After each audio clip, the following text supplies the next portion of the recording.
Hello, everybody. Welcome to Real Estate Matters. For 11 years, the voice of real estate in Flagler County and Palm Coast, Florida. I'm Toby Tobin.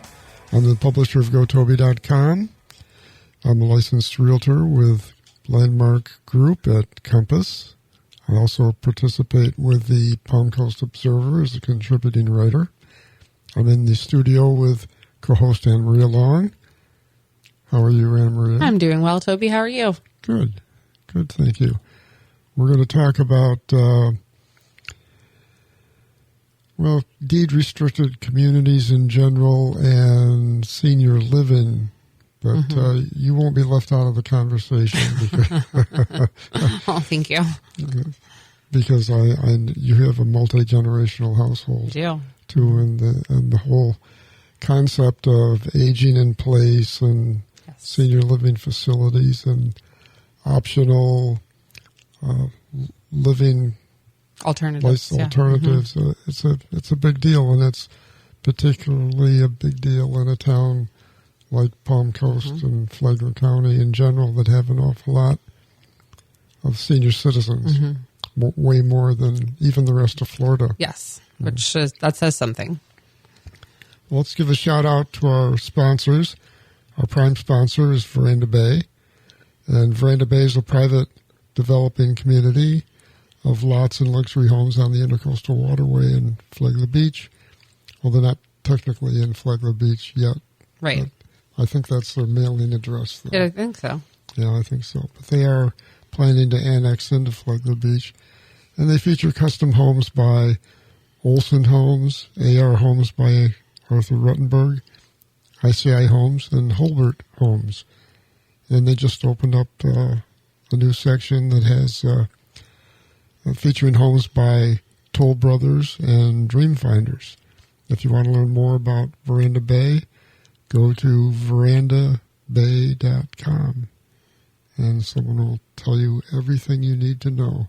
It's a beautiful community. One of the last, it could likely be the last community to develop on the Intercoastal, on the East Coast of Florida. That's right. Everything else has been done. We're also sponsored by Flagler County Home Builders Association. That would be that's us. That's where you come from. And the Hammock Community Church, where you can find me Sunday mornings at the 11 o'clock service. It's a little church on A1A in the Hammock. Small enough to know you, but large enough to serve you. You got it. It's on the north of the toll bridge with a message sign out front. You've probably have seen it several times if you've ever been out on A1A. And it's not just for Hamokians. Like me, many people cross the bridge to go there. We don't have any guests today, so we can wing it. Let's do it. Let's stay on we got topic. This. Quickly, July month-to-date numbers were just past the middle of the month, so it's not too meaningful. But there are 102 as of noon today, and this is the 17th of July. We're recording Thursday. 102 homes sold, single-family homes sold via the Flagler County MLS. Median price of $365.5 thousand. Last year, in July, 59 homes were sold. Median price $360. So, interestingly, with all the talk about the market being soft and yada, yada, yada, the median price is ballpark the same as it was a year ago. And that's really interesting because days on market is higher. Yes. The number of homes sold is definitely down. And if you talk to the realtors and the builders, the traffic through their models is way down. Yeah. But yet we seem to still hold the price. And the number of homes sold isn't off by that much. It was only off by about 10% last month. Yeah, traffic through the models is very much based on perception, unless you're tracking it. And you have a really strict system in place. We did with multifamily property management, where we had to track every single body that walked through the door. Otherwise, it could be very perception based. And same with realtors. You know, how many times is your phone ringing? it could feel like it was a lot last year, and it could feel like it's less now. Yeah, and your memory of last year isn't always as good as it might be. That is true. Mm-hmm. Hindsight's 20/20, or not. People go to models a lot of times the same reason they go on the Parade of Homes. Window shopping. They go to Parade of Homes to get some decorating ideas. Absolutely. Yeah. That's what we always say. Parade of Homes, half of the people, maybe less, are looking to actually build or buy. And those people are looking now. And some of them are looking for a long ways down the road. And the rest are window shopping. Now, of those 102 homes, the days on market is 62. And interestingly, the days on market for the 7 homes that sold for over $1 million was also 62. So, that defies logic because the expensive homes are always on the market much longer than all the other homes. And by the way, of those 7, 4 were cash. In the $250,000 or less segment of the market, 6 homes sold, days on market 8.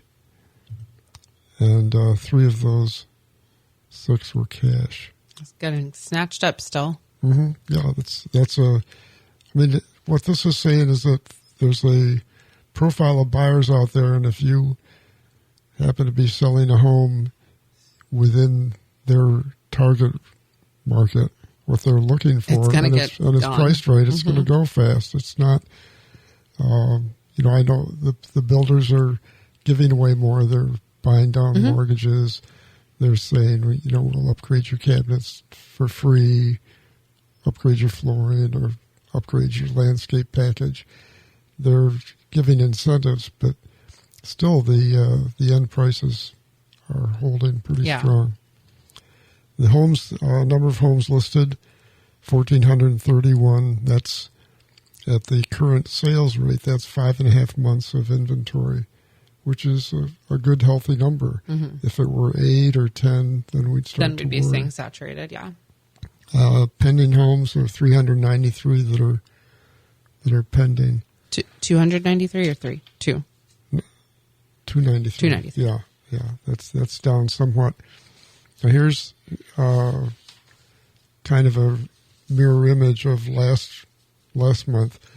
The single-family building permits issued month to date in Palm Coast, 68, which is about on par, for a little off from the last 12 months probably, but only 17 have been applied for, but there were 200 applied for a couple of months ago. And that's just, you can't look at that number without realizing that number is so bizarre because of the impact fee changes. Yeah, impact fee changes plus whatever new communities are going to be coming online and what phases they're going to be going vertical on as well.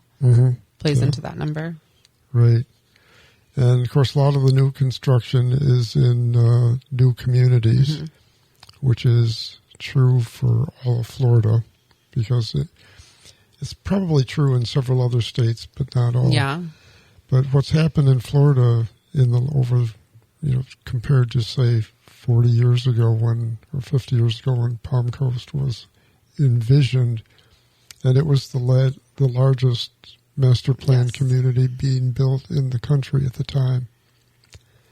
But cities, municipalities, counties, in the old days, used to take conveyance of all the utilities and everything. I mean, roads, the water, all of that would be their responsibility. The builder would build it and then convey the ownership over to the municipality, who would take over long-term maintenance. Like we have on a regular infill lot in Palm Coast. So if you live in the R section, B section, S section, that's the infill lots we're talking about. Yeah, and the traditional city, avenues and streets, grid pattern, they're all like that. But new development now is nobody's building roads and streets. The municipalities don't want it. The municipalities said, no, thank you. We've got enough problems from the first round. Particularly in Florida, there's so much wetland to work around. You just can't put in a standard grid pattern. Yeah, you can't just keep adding. And so you have to cluster your density on the upland part, and everybody wants to preserve. Of course, you need the wetlands, but people just want to preserve a lot of conservation open area, more so than they thought about doing 50 years ago. And so everything is a master plan community now. The zoning for almost every new home that's being built, other than infill lots, the zoning is either PUD, planned unit development, which is the term the county uses, or MPD, master plan development, that's the term the city uses. And every PUD and MPD is the result of negotiating with the planning department, and it's give and take. Say, well, I want to put in 450 homes. Well, we're going to need some land for a school. Yep. So contribute 35 acres for a school, or 5 acres we're gonna need for a park. We're going to need a new water utility pipe to go in the section next to you in order to let you build over here. And we want you to 4-lane the road out front. And that's also really common. And I don't think there's anything wrong with that part either. You've got to put a turn lane in. You're going to build a community? Cool. You're putting in the turn lane. That to me is one that makes perfect sense. Yeah, that does. And the negotiating over, we're going to need some land for a school, that's a little iffy. Yeah, I agree. But what happens today then is that the builder puts up all the money for all the construction. They build the stormwater management system. They build the streets. They build the gutters. They bury the utilities. They put in the streetlights. They put in the sidewalks.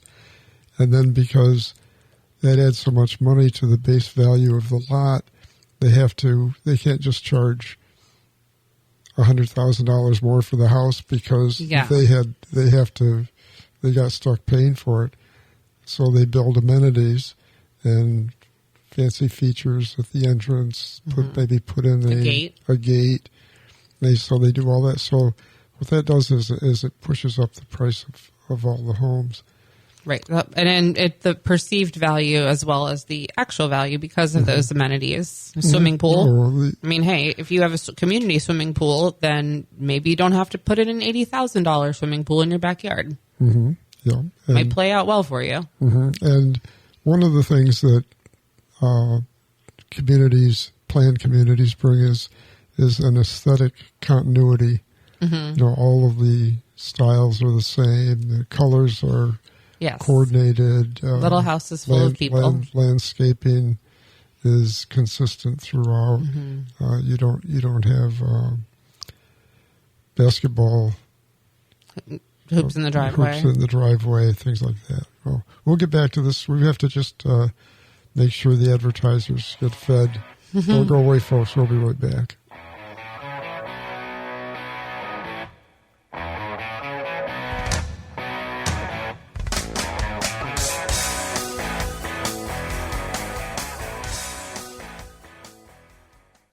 Hi, this is Ken Belshey at Veranda Bay, inviting you to see over 40 new, never-released home sites.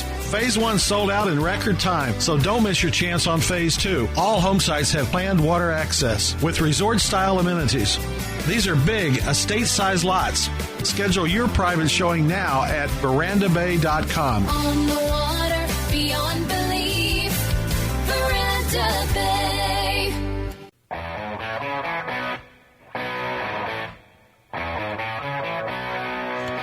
Well, welcome back. Thanks for staying with us. This is the second half of Real Estate Matters. Shout out again to Veranda Bay, our new primary sponsor. We're talking about, and Veranda Bay is one of them. Yes, they are. They're on the very high end of the master planned community spectrum. But that's what we were talking about in the first half. We'll continue through the rest of the show on that. What happens when the builder's all done? Then the one of the things that the municipality has negotiated and this is universal, and it's 100% of the time. You don't have any exceptions. I don't know of any anyway. That a community association is formed as a result of the negotiating for the zoning to get the development approved. And the result is you have a homeowners association or a condominium association. Sometimes you also have a CDD, which is an additional layer that is put in there to give, because the developer needs to use that lever to get financing. Right. Yeah. So when the developer's done, they're basically handing over the control to the homeowners. And who are elected by the other homeowners, supposed to be. And then they have a board. And now that board is making the decisions for the community for you. But the developer will put those in place in their covenants. Yeah, all the documents. And so all these communities have these documents, which are not consistent. They're not all the same. They're definitely not consistent. And I was going to add to it that I think, especially, I don't know, maybe it's not true when you're buying into a brand new community. Maybe it's better conveyed to a new buyer at that time. But I think during the resale process, sometimes the information's not really great at being conveyed, where people don't understand or what the restrictions are, where they're going to be buying into. Or they may have received a copy of the restrictions. And they never read them. If you look at the bylaws, the incorporating documents, the rules and restrictions, the covenants, it's sometimes inches thick. Yeah. And that takes an awful lot of time to go through, and sometimes there are a lot of questions that come up, and if you're not in the same room with the person that can answer those questions, they go unanswered. So people are often surprised when they find out that I lived in a condominium complex locally, and one of my neighbors, who I could see their windows from my windows, and they put in dark wood plantation shutters in all of their windows. I've heard of these issues before. And thousands of dollars worth, and they matched the cherry cabinets that were in their kitchen. Well, they didn't read the covenants, because the covenants said had to be white. The exterior had to be white. They could do whatever they want on the inside, but the exterior, yes. I have a member, Gotcha Covered. They do a lot of shade covering. That's what they do, is the shade coverings. And that is one of the things they always make sure to check with their customers, is if they're in an HOA, is what do your rules say? What can you have facing outside? Do you need a different color on the exterior? And this board that is elected or created through the documents, they're elected, and they typically have to be property owners. They have inherited the responsibility to maintain all of the stuff that the builder put in, yes, including the stormwater management system. The only ongoing maintenance that the municipality, at least in Palm Coast, does accept is the water and sewer. Right. Because that's public health. The CIAC fees and all that. But and that takes money, so they have to collect their HOA I saw a dues. reference today. I was Googling this morning to get ready for the show, and I found one source that said the average HOA in monthly fee in Florida is $390. So that's a hunk of change. It's on top of your mortgage, your insurance, and your property taxes. So, and you don't get any tax credit from the city because you have your own stormwater management system. You're still paying, and you still pay your parks impact fee, even though you have your own parklands inside your community. So one of these days, maybe, hopefully next week, I'm going to have an attorney that specializes in association law. And because a whole new bill came out probably 2 years ago now, maybe a year or two ago, that really tightened up the HOA laws. Because they were for decades, HOAs were the most powerful and least restricted groups. Which could become very burdensome for homeowners who lived within them. Yeah, and a lot of friendships lost. I'm sure of it, yeah. And some HOAs didn't allow emergency vehicles to park on the side of the road. Can you imagine, like, sorry, your ambulance is here to get you, but they can't be parked here. And the documents could be flawed because... Absolutely. I mean, I've seen examples of where it was very obvious that the attorney had just cut and pasted. Yeah, they weren't trying. From another community. And the community I was on the board of the condo association, and the documents say no unit owners shall keep more than 2 vehicles on the premises. And if you read it very strictly, it meant you couldn't have any guests, right? Or you couldn't have any repairmen come in or right. house cleaner come in. It was just. But if you read it very loosely and you said no condo owner and there's 2 owners in your condo, you and your wife, then you could have 4 vehicles. Mm-hmm. Yeah. Well, anyway, we solved the problem through board action. We just said that make an amendment. Well, no, we didn't have to amend the documents. We just made an interpretation of the documents. We said that. Since the document said that no owner shall keep more than 2 cars, that the board had the power to keep cars. So we said, we'll basically hand out a 3rd parking permit for people, and if they're overnight, they have to park in a distance, like an overflow parking, overflow parking area. Well, I was hoping we'd have more time, but I always hope that one of the topics I wanted to get into today. And we can start it, and we'll pick it up again next week. But the fact that this is an older community. Let me find the numbers here. Okay, in the United States, 18% of the population is 65 or older. In Florida, it's 21.8% of the population is 65 or older. Mm-hmm. In Flagler County, 31.8% of the population is 65 or older. And among the hosts on this show, 50% is 65 and older. Bump. So, but there are deed-restricted communities that go beyond just maintenance of the Architectural Review Board and the streets and the street lights and everything.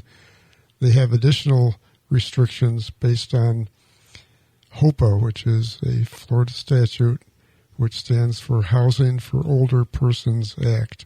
And this is they had to do this essentially to make it legal without violating the laws of fair housing, which prohibit any action against people for or any discrimination against people for their age, gender, class, etc. And so HOPA is it created 2 additional classes of community. One is a 55 plus, and the other is 62 plus. The difference is that the 55 plus doesn't require that 100% of the owners be 55 or older. Or I shouldn't say owners, residents. Because it does count for everyone 62 there. Plus, they all, 100% of the units have to have at least one person over 62. So they can be younger. If they're 55 and up, they can be 40, for example, but they still can't be under 18. Still can't have any kids there. Can't be under 18. And only 20% of the residences can have nobody over 55. Between 18 and 55, 54.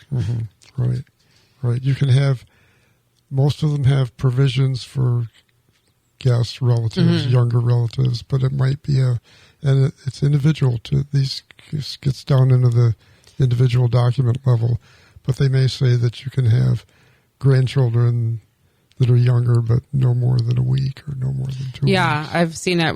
There was a time where my parents were looking at moving into an older 55 or 65 and up community, and we were looking at some of the documents and things like that, and we're like, I don't think it's going to work.